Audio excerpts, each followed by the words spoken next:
Cauliflower puree is a healthy and light side dish that can replace the more classic mashed potatoes.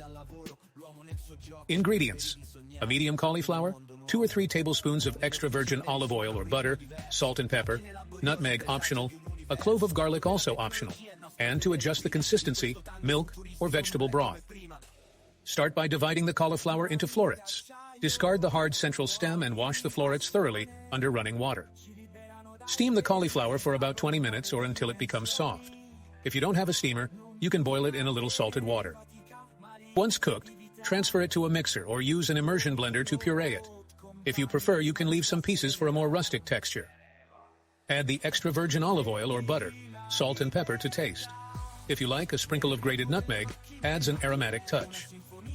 For a creamier puree, you can add a bit of milk or vegetable broth until you reach the desired consistency.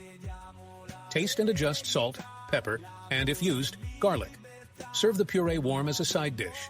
And now subscribe to the channel to stay updated. Visit our website for more recipes. Cauliflower is highly valued around the world for its versatility in the kitchen, as demonstrated by the many Italian recipes that feature it.